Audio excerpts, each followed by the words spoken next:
네, 우리는 저번 시간에 바울이 고린도 교회 성도들에게 내가 너희에게 복음을 전할 때 말과 지혜의 아름다움으로 하지 않았다라고 하는 말씀의 의미가 무엇인지에 대해서 살펴보았습니다. 중요한 초점은 이거였습니다. 사람의 어떤 유창한 말솜씨나 언변력이 수사학적인 기법이 복음을 드러내는 데는 때로는 도움을 주기도 하지만 복음을 가리울 위험성도 많이 있었다라고 했습니다. 특히 고린도 지역에서는 사람의 언변력이나 수사학적인 어떤 이런 기술들이 오히려 복음을 가릴, 복음을 훼손할 위험성이 더 많기 때문에 바울은 차라리 그러한 것들을 다 빼고 오직 순전한 복음만을 증거하여 그 복음 안에 있는 하나님의 능력이 사람을 변화시키고 구원으로 이끌어갈 그런 능력이 되기를 자기는 오히려 더 소망한다. 그래서 다 그런 것들을 모르기로 오히려 십자가의 도만 알기로 작정했다. 이랬던 바울의 마음을 보았습니다. 오늘은 이 바울의 고백에 대해서 좀 더 이야기를 진행해 보려고 합니다. 3절에 보시면 다 같이 읽어볼까요? 3절 시작.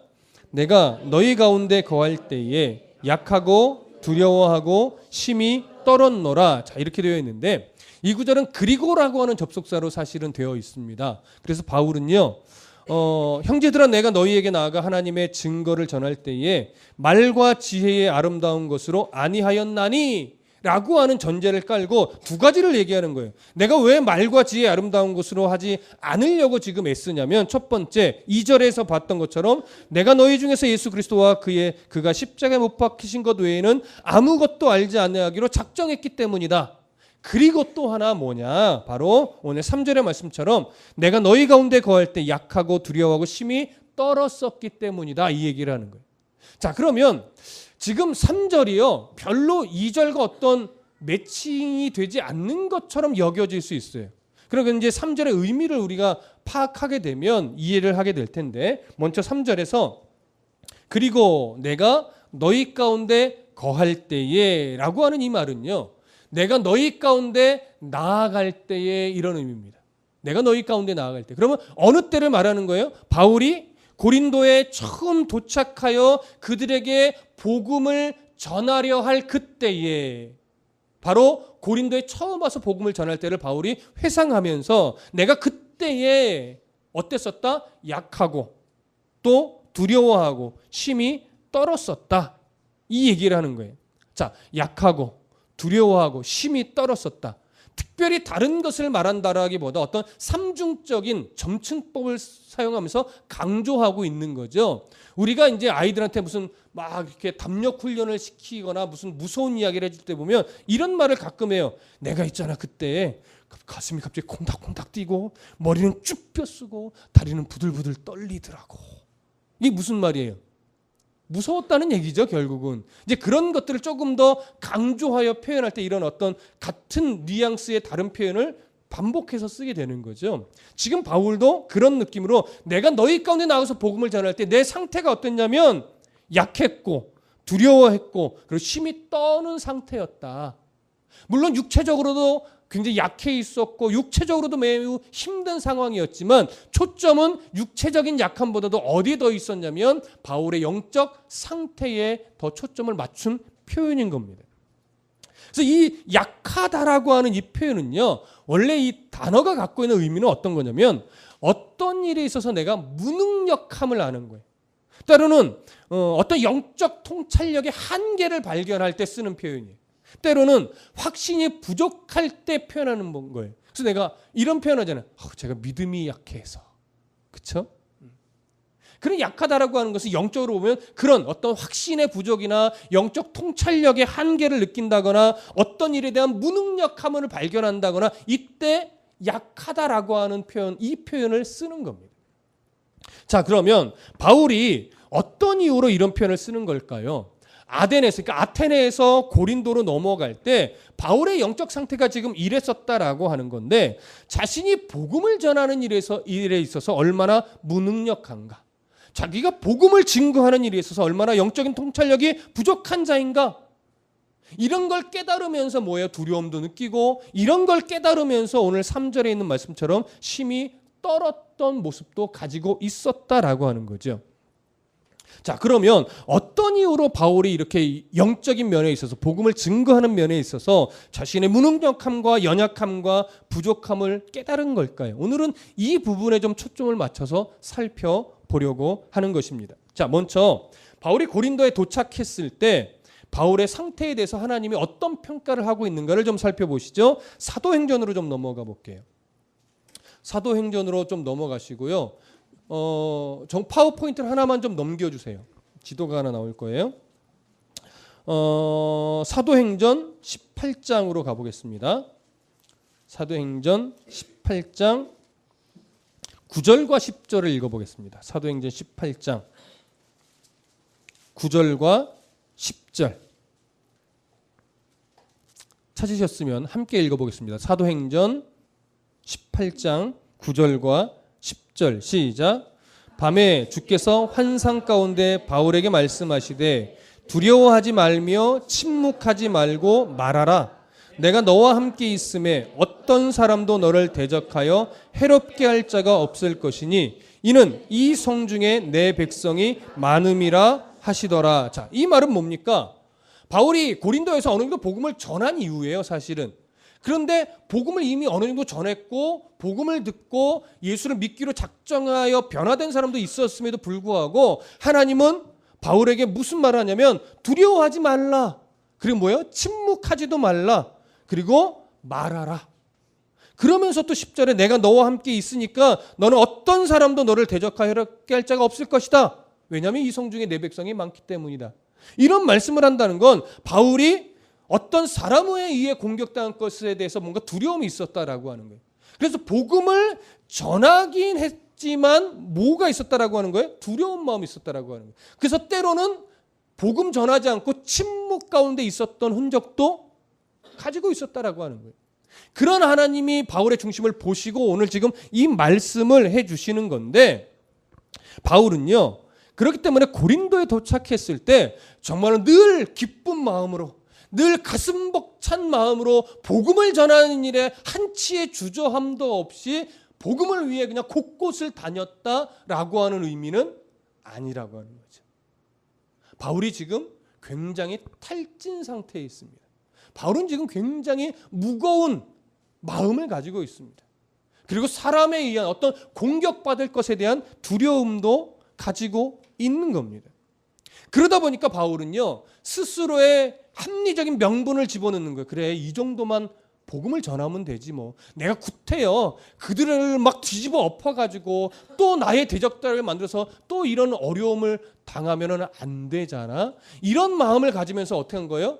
그냥 부딪히지 않을 정도만 복음을 전했었던 흔적이 있었던 거예요. 그래서 하나님은 그런 바울을 정확하게 지적하면서 오늘 사도행전 18장 9절과 10절의 말씀을 해주고 있는 겁니다.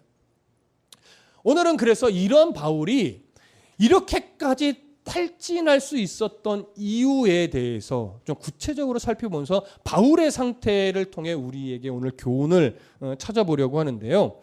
우선 바울은요 2차 전도 여행 내내 힘겨운 싸움을 싸웠던 것을 우리가 좀 기억해 보실 필요가 있습니다.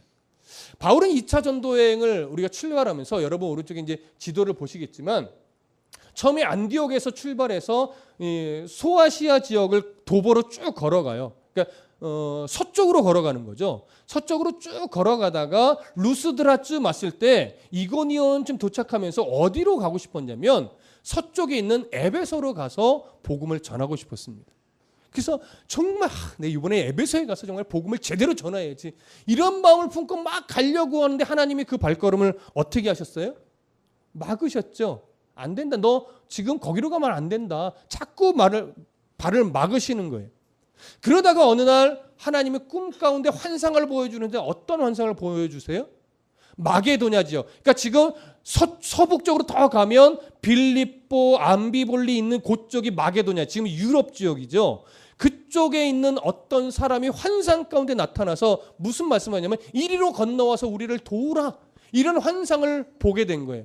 이 환상을 보고 나서 바울이 알았던 거예요. 하나님이 지금 내게 에베소로 가는 걸 원하지 않고 지금 마게도냐 지역으로 건너가서 그 지역에서 복음을 전하는 걸 원하시는구나. 이걸 깨닫고 바울은 자기가 가고 싶었던 마음을 내려놓고 하나님이 보여주셨던 대로 더 서북쪽으로 향하여 드로아 지역까지 간 다음에 배를 타고 마게도냐 지역으로 건너갑니다. 그래서 네아폴리에 도착한 이후에 첫 성으로 어디를 가게 되냐면 빌립보라고 하는 지역으로 처음 도착하게 된 겁니다.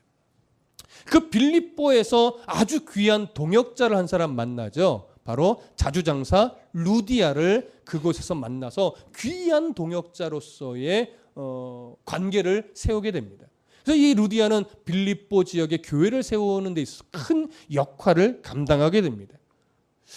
그런 와중에 빌립보에서 큰 사건을 하나 겪어요. 귀신 들린 여종 하나를 고쳐주면서 귀신을 쫓아주게 되는 거죠. 그러면서 아주 좀 사건을 하나 겪는데 그 사건이 사도행전 16장에 있습니다.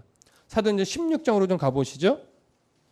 16장 16절부터 24절까지를 쭉 함께 읽어보겠습니다. 사도행전 16장 16절부터 24절까지 내용을 좀 생각하시면서 차근차근 읽어 내려가겠습니다. 16절부터 24절 시작. 우리가 기도하는 곳에 가다가 점치는 귀신 들린 여종 하나를 만나니 점으로 그 주인들에게 큰 이익을 주는 자라. 그가 바울과 우리를 따라와 소리질러 이르되 이 사람들은 지극히 높은 하나님의 종으로서 구원의 길을 너희에게 전하는 자라 하며 이같이 여러 날을 하는지라. 바울이 심히 괴로워하여 돌이켜 그 귀신에게 이르되 예수 그리스도의 이름으로 내가 네게 명하노니 그에게서 나오라 하니 귀신이 즉시 나오니라. 여종의 주인들은 자기 수익의 소망이 끊어진 것을 보고 바울과 실라를 붙잡아 장터로 관리들에게 끌어갔다가 상관들 앞에 데리고 가서 말하되 이 사람들이 유대인인데 우리 성을 심히 요란하게 하여 로마 사람인 우리가 받지도 못하고 행하지도 못할 풍속을 전한다 하거늘 무리가 일제히 일어나 고발하니 상관들이 옷을 찢어 벗기고 매로 치라 하여 많이 친 후에 옥에 가두고 간수에게 명하여 든든히 지키라 하니 그가 이러한 명령을 받아 그들을 깊은 옥에 가두고 그 발을 착고에 든든히 채웠더니. 자, 내용이 기억나시죠? 이제 귀신 들린 여종 하나가 자꾸 쫓아서 옳은 말을 하긴 하는데 계속 쫓아가 오면서 옳은 말을 하니까 이게 도대체 좋은 말도 한두 번이라고 이게 감당할 수 없는 거예요. 복음을 전하는데 너무 방해가 된 거예요. 그래서 예수의 이름으로 정말 귀신이 쫓겨나갔습니다. 그랬더니 이 귀신 들린 여자의 주인, 돈으로 산 거죠. 그래서 이 여자를 통해 점을 쳐주며 돈을 벌던 이 주인들이 화가 나서 이런 말하자면 누명을 씌워 관리들에게 고발을 했고 관리들은 로마 사람이 이 사람들의 이야기를 듣고 어떻게 해요? 그냥 매로 치고 감옥에 가둬버린 거예요. 여러분 매로 친 게 종아리 몇 대 때리는 수준이 아니에요. 거의 정신이 나갈 정도로 때리는 겁니다. 속된 말로 개 패듯이 때리는 거예요. 그렇게 매로 치고 감옥에 가두고 두 발과 두 손을 어떻게 해요? 쇠사슬로 묶어버리는 게 착고에 차는 거죠. 두 발로 묶어 놓는. 그래서 얼마나 그가 힘들었겠습니까? 근데 그렇게 감옥에 갇힌 상태에서 또 어떤 놀라운 사건이 벌어져요? 바울과 실라가 그것으로 인해 원망하거나 불평하지 않고 하나님을 찬송하죠. 하나님을 찬송할 때 어떤 일이 벌어집니까? 지진이 일어나면서 옥문이 열리고 착고가 풀어지는 거예요. 이것 때문에 그 감옥을 지키던 간수장이 이제는 내가 죽었구나. 왜냐하면 죄수들이 도망가면 그 사람들이 받아야 될 벌을 누가 받냐면 간수장이 받아요. 그건 죽음밖에 없어요. 간수장이 그렇게 죽노니 내가 자살을 하겠다 해서 자결을 하려고 할 때 바울이 우리 도망가지 않았다. 죽지 말아라. 그러면서 그런 상황 속에서 간수장이 내가 어떻게 영생을 얻겠습니까? 하면서 간수장과 그 가족들이 또 예수를 믿게 되는 놀라운 일들이 벌어지죠. 우리는 이 장면에서 바울이 편안하게 복음을 전하는 것이 아니라는 걸 확인합니다. 누명도 썼고 매도 맞았고 감옥에도 갇혔고 그러나 그 와중에 또 놀라운 하나님의 기적과 같은 일도 경험했습니다. 자, 이렇게 빌립보에서 놀라운 일도 체험하지만 육체적인 고난까지도 경험하는 중에 이제 도망치듯이 바울은 나옵니다. 나와서 지도에서 보시는 것처럼 빌립보에서 아래로 내려가요. 암비볼리와 또 아볼로니아를 거쳐 어디로 가냐면 데살로니가까지 가서 거기서 복음을 증거합니다. 열심히 복음을 전하는데 이제는 어떤 일이 닥쳐오냐면 유대인들 중에 바울을 죽이겠노라 작정했던 사람들이 있어요. 그들이 데살로니가까지 쫓아와서 바울 소동을 벌이며 바울을 힘들게 만드는 겁니다. 그 내용이 이제 사도행전 17장에 나오는데 사도행전 17장 1절부터 9절까지 사도행전 17장 1절부터 10절까지 읽어볼게요. 찾으시면 함께 읽겠습니다. 시작. 그들이 암비볼리와 아볼리아노로 다녀가 데살로니가에 이르니 거기 유대인의 회당이 있는지라.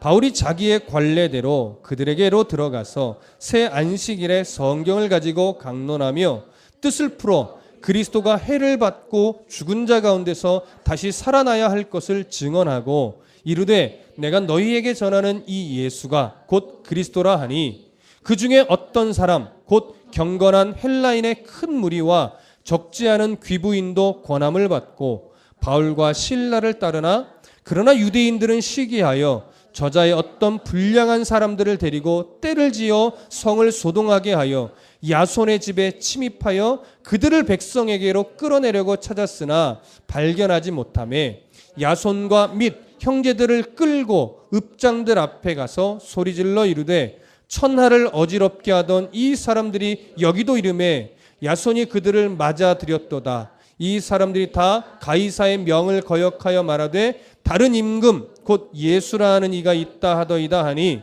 무리와 읍장들이 이 말을 듣고 소동하여 야손과 그 나머지 사람들에게 보석금을 받고 놓아주니라.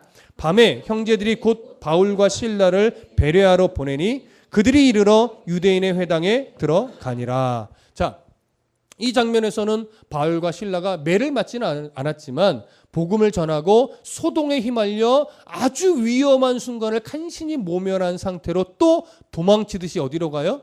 데살로니가에서 베레아로 또 내려가는 겁니다. 그리고 베레아에서 복음을 열심히 전하는데 사실은 거기까지 이 사람들이 쫓아와서 소동을 피웁니다. 그래서 아덴으로 피할 수밖에 없게 되는데 17장 한 번 더 보시죠. 사도행전 17장 13절부터 15절까지 13절부터 15절까지 함께 읽습니다. 시작. 데살로니가에 있는 유대인들은 바울이 하나님의 말씀을 베레아에서도 전하는 줄을 알고 거기도 가서 무리를 움직여 소동하게 하거늘 형제들이 곧 바울을 내보내어 바다까지 가게 하되 실라와 디모데는 아직 거기 머물더라. 바울을 인도하는 사람들이 그를 데리고 아덴까지 이르러 그에게 실라와 디모데를 자기에게로 속히 오게 하라는 명령을 받고 떠나가니라. 자, 베레아에서 어려움을 겪은 바울은요, 이제 사람들의 도움을 받아서 배를 타고 이제 남쪽으로 쭉 내려와서 아덴으로 피신을 하게 된 겁니다. 아덴은 지금의 아테네죠. 자, 이 아테네까지 오는데 이 아테네는 이제 지경으로 따지면 마게도냐의 지경이 아니라 아가야 지경이 됩니다. 지역이 좀 다른 거예요. 그래서 아가야 지역에 이 아테네로 도착을 피신을 하게 되는데 이제 여기서 바울은 정말로 위에 마게도냐 지역에서도 마찬가지였으나 특히 이 아테네에 딱 도착해서는 이 그리스의 철학적 어떤 사고들, 그들의 어떤 지혜로운 말을 가지고 있다고 하는 자들과 부딪히게 되면서 가슴에 뜨거움을 여기서 경험하게 돼요. 불같은. 자, 그 마음을 좀 살펴보실 텐데 어디를 보시냐면 사도행전 17장 16절을 보시죠. 16절부터 몇 절까지를 보시죠. 23절까지 한번 볼게요. 바울의 마음. 아테네에 도착했을 때의 바울의 마음 상태가 어땠는지 좀 보겠습니다. 16절부터 23절까지 시작. 바울이 아덴에서 그들을 기다리다가 그 성에 우상이 가득한 것을 보고 마음에 격분하여 회당에서는 유대인과 경건한 사람들과 또 장터에서는 날마다 만나는 사람들과 변론하니 어떤 에피크로스와 스토아 철학자들도 바울과 쟁론할세 어떤 사람은 이르되 이 말쟁이가 무슨 말을 하고자 하느냐 하고 어떤 사람은 이르되 이방신들을 전하는 사람인가 보다 하니 이는 바울이 예수와 부활을 전하기 때문이로라. 그들을 붙들어 아레오바고로 가며 말하기를 내가 말하는 이 새로운 가르침이 무엇인지 우리가 알 수 있겠느냐? 내가 어떤 이상한 것을 우리 귀에 들려주니 그 무슨 뜻인지 알고자 하노라 하니 모든 아덴 사람과 거기서 나그네 된 외국인들이 가장 새로운 것을 말하고 듣는 것 이외에는 달리 시간을 쓰지 않음이더라. 바울이 아레오바고 가운데 서서 말하되 아덴 사람들아 너희를 보니 범사에 종교심이 많도다.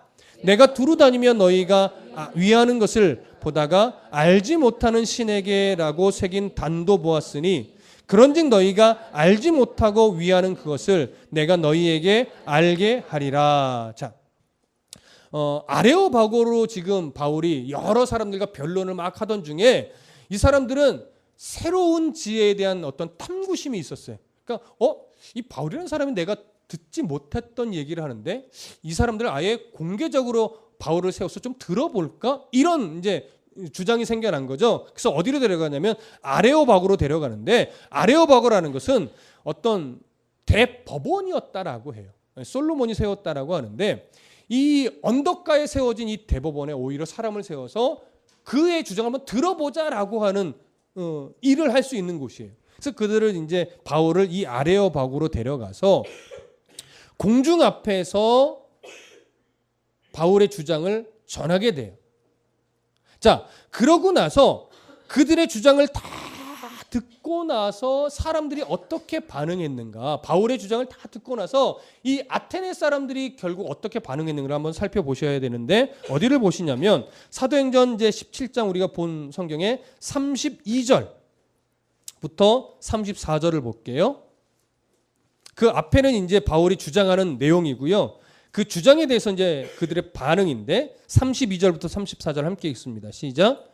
그들이 죽은 자의 부활을 듣고 어떤 사람은 조롱도 하고 어떤 사람은 이 일에 대하여 네 말을 다시 듣겠다 하니 이에 바울이 그들 가운데서 떠나매 몇 사람이 그를 가까이 하여 믿으니 그 중에는 아레오바고 관리 디오두시오와 다말이라 하는 여자와 또 다른 사람도 있었더라. 자, 몇 사람이 믿음으로 나오긴 했습니다. 그러나 대부분의 사람들은 야, 네 말 못 믿겠다. 쓸데없는 소리 하지 마라. 이런 식의 반응이 사실은 훨씬 더 많았다라고 하는 거예요. 그러면서 바울은 결국 18장 1절에 보면 그 후에 바울이 아덴을 떠나 고린도에 이르렀다 이렇게 말하는 겁니다. 자, 고린도에 이르를 때도요, 사실은 거의 도망가다시피 온 겁니다. 에이, 내가 더 이상 여기서는 복음을 못 전하겠다 하고 고린도로 넘어오게 된 거예요. 그렇게 고린도에 넘어온 바울은요, 고린도에서 사실은 가장 큰 문제가 뭐였냐면 먹고 사는 문제였어요. 아덴에서 신라와 디모데를 만나야 됐어요. 그들은 선교비를 가지고 올 거거든요. 근데 아덴에서 기다려야 되는데 기다릴 수가 없는 거예요. 그래서 하나님께 여정을 맡기고 바울과 신라와 디모데를 만나지 못한 채 어떻게 해요? 바울은 고린도로 와버려요. 그러니까 고린도에서 한동안 선교비를 받지 못할 상황이 생겨버리니까 지금 바울은 여기서 생계를 지금 이어가야 되는데 그런 와중에 하나님의 인도함 가운데 누구를 만나냐면 브리스길라와 아굴라를 만나서 천막 짓는 일을 함께 하면서 생계를 유지하고 그런 와중에 물론 복음도 전하게 됩니다. 그래서 실제로 복음을 쭉 전하는데 5절, 이제 18장 5절부터 8절까지를 읽어볼게요. 18장 5절부터 8절까지 함께 읽습니다. 시작. 실라와 디모데가 마게도냐로부터 내려오매 바울이 하나님의 말씀에 붙잡혀 유대인들에게 예수는 그리스도라 밝히 증언하니 그들이 대적하여 비방하거늘 바울이 옷을 털면서 이르되 너희 피가 너희 머리로 돌아갈 것이요 나는 깨끗하니라. 이후에는 이방인에게로 가리라 하고 거기서 옮겨 하나님을 경외하는 디도 유스도라 하는 사람의 집에 들어가니 그 집은 회당 옆이라. 또 회당장 그리스보가 온 집안과 더불어 주를 믿으며 수많은 고린도 사람들도 믿어 세례를 받더라. 자, 여기 보시면 저를 보세요. 바울이 디모데를 만나서 이제 선교비도 받고 또 힘을 내서 복음을 전합니다. 근데 복음을 전할 때 사람들이 믿지 않았어요. 그래서 훌훌 털고 먼지도 털어버리고 거기서 나와요. 그리고 이방인에게 가서 복음을 전하는데 그들이 또 믿긴 믿습니다. 근데 이 구절 바로 이어서 구절로 들어가면서 하나님이 나타나서 뭐라고 말하는 거냐면 두려워하지 말라라고 말하는 거예요. 이 얘기는 뭐냐면 고린도에 와서 힘을 내서 복음을 전했고 믿지 않는 사람들이 있어 먼지를 털어버리기도 했고 또 다른 곳에 가서 복음을 전하니 믿는 사람도 생겨났지만 그 과정 속에서 이제 바울은 몸도 많이 지쳤고 이제는 더 치열하게 복음을 전하는 것보다 복음을 거절하면 그냥 먼지를 털어버리고 나오면서 정말 더 열정적으로 복음을 전했던 이전의 모습이 약간 수그러들었다라고 하는 거예요. 그래서 가능하면 뭘 피하는 거예요? 다툼을 피하는 거예요. 가능하면 대적자를 만들지 않으려고 몸을 좀 사리면서 복음을 전하게 되었다라고 하는 거예요. 그래서 그 내면에는 아덴에서 겪었던, 베레아에서 겪었던, 데살로니가에서 겪었던, 빌립보에서 겪었던 이런 어려움들이 마음이 이제 부담으로 오기 시작했다라고 하는 거예요. 그래서 좀 가볍게, 그래서 좀 무리하지 않게 전하려고 하는데 그런 모습이 틀렸다라고 하는 것이 아니라 하나님의 바울의 중심을 보니까 그 이면에는 하나님의 말씀에 대한 뜨거운 열정보다는 두려움이 더 커 있더라라고 하는 거죠. 왜냐하면 몸도 지금 많이 지쳐 있기 때문에, 허약해 있기 때문에, 매맞은 게 금방 막 아물고 막 그러겠느냐고요. 그렇죠? 그러다 보니까 몸과 마음이 완전히 지쳐 있어서 지금 탈진돼 있는 거예요. 그럴 때 하나님이 바울에게 나타나서 두려워하지 말라. 대적자들이 일어나지 못할 거다. 내가 다 모아겠다는 거야. 내가 다 막아놨다. 그리고 여기에는 내 백성이 많다. 그러니 아직 네가 할 일이 많으니 주저앉아 있지 말고 겁먹지 말고 말씀을 담대히 증거해라. 이 말을 듣고 바울은요 힘을 내서 고린도에 얼마나 머물게 됐냐면 18장 11절 한번 보시죠. 한 번 더. 18장 11절 함께 읽습니다. 시작. 1년 6개월을 머물며 그들 가운데서 하나님의 말씀을 가르치니라. 얼마나 머물러요? 1년 6개월을 이제 담대하게 머물면서 복음을 전하고 또 성경을 가르치는 일에 최선을 다했다라고 하는 겁니다. 바울은 고린도전서를 쓰면서 바로 이때를 기억하는 거예요. 나도 사실은 굉장히 힘들었고 두려워한 적도 있었는데 하나님이 이렇게 나를 일깨워 주셨다. 그래서 내가 복음만 가지고 1년 6개월을 머물며 너희들을 가르치고 너희들에게 복음을 뚜렷하게 증거했었다. 그때를 기억하라라고 하는 거죠. 이게 바울의 당시의 영적 상태였습니다. 영육간의 상태였습니다. 자, 그럼 다시 이제 많이 돌아왔는데 오늘 본문으로 이제 다시 돌아갈게요. 고린도전서 2장 4절로 갑니다. 이런 바울의 배경으로 인해서 2장 3절에서 말하는 거예요. 내가 너희 가운데 나아갈 때에 약하고 두려워하고 심히 떨었었다. 내가 얼마나 탈진된 상태였는 줄 아느냐? 근데 그 과정 속에서 하나님의 음성을 듣고 내가 다시 믿음의 용기를 내었다. 그래서 결심한 게 뭐였느냐? 4절 이거예요. 내 말과 내 전도함이 설득력 있는 지혜의 말로 하지 아니하고 다만 성령의 나타나심과 능력으로 하여. 왜 이 고백을 합니까? 아테네에서 자기가 가지고 있던 모든 지식을 동원하여 변론해 봤지만 그들의 철학자들과 복음의 대결을 펼쳐봤지만 그런 수사법으로는 복음이 먹히더라 먹히지 않더라? 먹히지 않더라를 정확하게 깨달은 거예요. 그래서 바울은 다만 성령의 나타나심과 능력으로 내가 하고자 이제는 내가 다 다짐하고 고린도에서는 그렇게 복음을 전했다라고 하는 거죠. 그리고 5절 함께 읽습니다. 시작. 너희 믿음이 사람의 지혜에 있지 아니하고 다만 하나님의 능력에 있게 하려 하였노라. 이 말은요. 고린도의 성도들아 생각해봐라. 너희들이 가지게 된 믿음을 생각해봐라. 사람의 지혜, 내가 말을 잘해서 너희들이 믿음이 생겨난 거냐? 근데 고린도 사람들은 알아요. 바울이 실제로 말주변은 없다라는 걸 알아요. 그러니 너희들의 안에 가지고 있는 믿음이 내가 말을 잘해서냐? 아니라는 거죠. 오직 하나님의 능력으로 말미암아 하나님의 은혜로 말미암아 너희가 복음을 받았고 믿음이 생겨난 것 아니겠느냐. 그러니 어떤 다툼이나 세상의 지혜를 다시 의지하지 말고 다시 복음 앞에 바르게 서서 다툼을 그치고 서로 논쟁하는 걸 멈추고 파당을 다 없애버리고 다시 복음 앞에 우리가 하나가 되자, 이걸 강조하고 있는 겁니다. 바울은요, 복음을 전하면 전할수록 확신하게 되는 것이 있었어요. 그게 바로 바울 자신이 복음을 위해서는 자기가 할 수 있는 것은 아무것도 없는 존재구나 하는 걸 깨달은 거예요. 그러니까 바울이 하는 것이 아니라 그저 바울은 도구로서 쓰임을 받는 것뿐이지, 바울이 복음을 위해서 능동적으로 뭔가 할 수 있는 것은 있다 없다? 없다. 이걸 깨달은 거예요. 그러니까 내가 하는 것이 아니라는 고백을 바울은 할 수 있었던 것이죠. 바울은 복음을 발견한 자도 아닙니다. 바울은 복음을 복음을 만든 자도 아닙니다. 바울은 정확하게 압니다. 복음이 누군가에게 심기어져서 열매를 맺고 꽃이 핀다라고 하는 것은 내가 복음을 잘 전해서가 아니라 하나님이 심기어진 그 복음을 열매 맺게 은혜를 베푸셨기 때문이다라고 하는 것, 바울은 너무나 잘 알게 된 거죠. 그래서 복음은요, 잘 들어보세요. 복음은 기다림 가운데 주어지는 은혜라고 정리할 수 있습니다.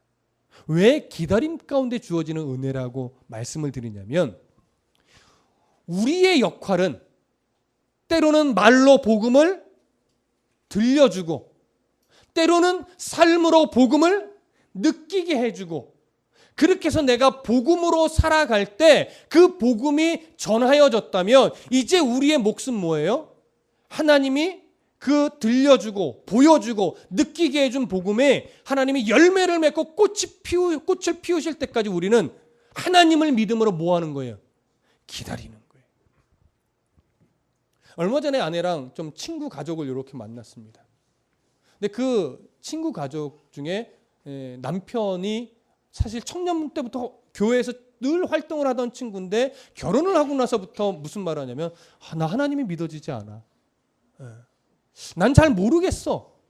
정말 구원이 있는지 잘 모르겠어. 이런 이야기를 어느 순간 딱 던졌대요. 그러다 한동안 교회 이런저런 좀 불미스러운 일을 보면서 마음의 상처도 되고 한동안 교회를 안 나갔었던 거죠. 근데 지금은 이제 교회는 나가서 봉사를 합니다. 근데 여전히 아직 하나님이 잘 안 믿어진대요. 근데 그 친구가 이제 제가 목회자니까 저한테 그런 말을 하는 거예요. 어떻게 해야 돼요? 네, 이 남편을 좀 신앙 상담을 좀 해주라는 거죠. 어떻게 해야 돼요, 이 남편을? 그래서 제가 그랬어요. 기다려. 기다려야죠. 근데 기다리는 전제는요, 그냥 아무것도 안 하고 기다리는 것이 아니라 믿음의 아내로서 정말로 복음으로 사는 것이 무엇인지를 본이 되도록 바르게 살아가면서 하나님이 열매를 맺게 하고 꽃을 피우게 하실 때까지 뭐예요? 기다리라는 얘기죠. 내가 막 살면 역시 뭐 당신도 똑같네 뭐 이런 소리 들을 수밖에 없는 거예요. 그러면 더 길어질 수밖에 없어요. 복음은 기다림이라는 이야기는 무엇을 의미하는 거냐면, 교회답게 교회가 세워져 가고 성도가 성도답게 살아내고 믿음의 배우자나 부부가 또 부모가 또 자녀가 내가 성경에서 말하는 삶이 무엇인지를 가슴에 새기고 그렇게 살아가려고 몸부림치는 삶을 살아낼 때 그것을 전제로 하여 뭐 하는 거예요? 기다리는 거예요. 그러면 하나님이 아내를 통해서, 남편을 통해서, 부모를 통해서, 때로는 자녀를 통해서, 때로는 친구를 통해서 결국 복음의 감동이 일어나게 만들고, 그 감동으로 말미암아 결국 하나님을 보게 만들고, 하나님을 보게 되면 결국 하나님 앞에 나올 수밖에 없게 되는 거예요. 그 기간이 얼마나 걸리냐는 여러분들의 몫이 아니에요. 그건 하나님의 몫이에요. 근데 그 몫은 여러분들의 영향을 받을 수도 있어요. 여러분들 때문은 아니에요. 그러나 여러분들이 성도로서 어떻게 살아가느냐가 영향을 미칠 수 있습니다.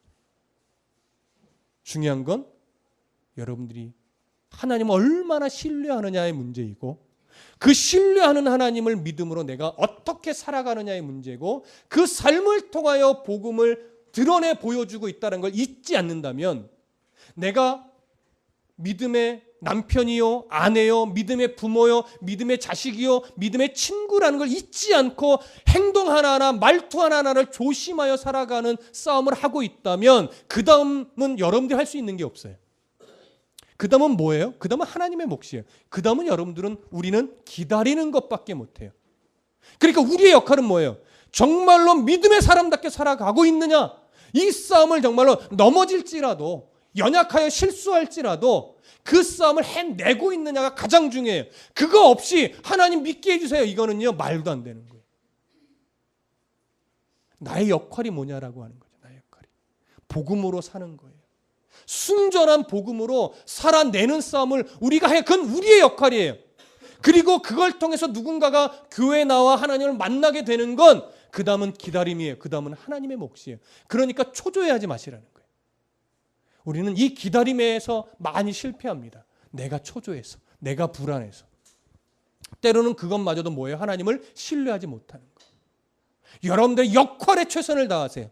그리고 하나님이 하셔야 될 몫의 부분에 대해서는 이제 내어 맡기고 신뢰함으로 기다리세요. 그러면 하나님이 일하십니다. 우리는 그런 하나님의 일하심을 믿는 백성이에요. 그거 없으면 우리의 신앙은 가식이고 위선이고 거짓입니다. 이 믿음의 싸움 정말 멋지게 살아내는 귀한 성도 또는 제가 되기를 간절히 소원합니다. 기도하겠습니다.